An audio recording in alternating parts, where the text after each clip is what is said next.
When President Obama honored our Afghanistan war dead by taking part in a military ritual at Dover Air Force Base yesterday, it was easily predictable that a Republican would criticize him for it.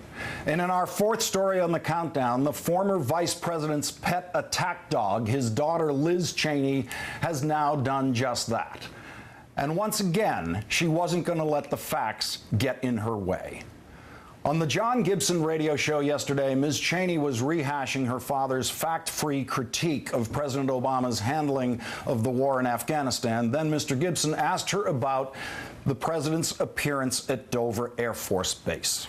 I don't know why he went to Dover. I mean, I think that clearly it is very important for our commander-in-chief whenever he can, in whatever way possible, to pay tribute to our fallen soldiers, our fallen military folks. But I think, you know, what President Bush used to do was to do it without the cameras. And I don't understand sort of showing up with the White House press pool with photographers and asking family members if you can take pictures. That's really hard for me to get my head around. I think it's an honorable and important thing for us to pay tribute. There's no greater sacrifice people make to the nation.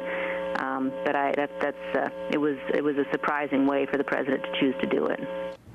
As we mentioned yesterday, President Bush never went to Dover Air Force Base to honor dead American soldiers on their final journey home. And Vice President Cheney never did either. Hey, Liz, have you ever lost a relative in battle? I have. My cousin Johnny, West Point graduate, just like his father before him. I wish the president or the vice president had met his casket on the way home. You know what never means, Liz? It means zero. It means that in over 7 years of 2 wars, your dad never left the comfort of his White House office or the vice president's mansion and got himself up to Dover to bear witness to how his warmongering fell on families of dead American soldiers. Never, not once. Liz, don't let your dad do this to you. Don't let him parade you onto the stage to defend the indefensible. Let him suffer the full weight of the shame that we know he must feel when he watches Barack Obama do what he never had the decency to do. President Bush did meet with grieving military families in private, and he went to military hospitals to visit the wounded. As for Ms. Cheney's reference to cameras, the policy of banning media coverage of coffins continued unaltered throughout the Bush administration. Thus, even families that wanted media coverage of their loved one's ceremony were not given any choice in the matter.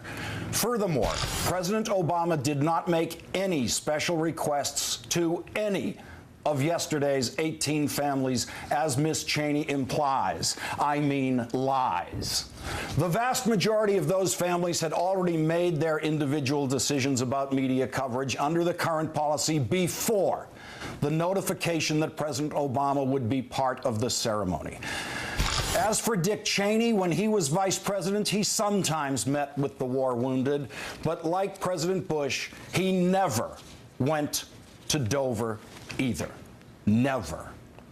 And a reminder, Mr. Cheney successfully sought out 5 deferments from the draft to avoid having to serve his country in the Vietnam War. Mr. Cheney's 5th and final deferment, a result of his wife becoming pregnant with Liz.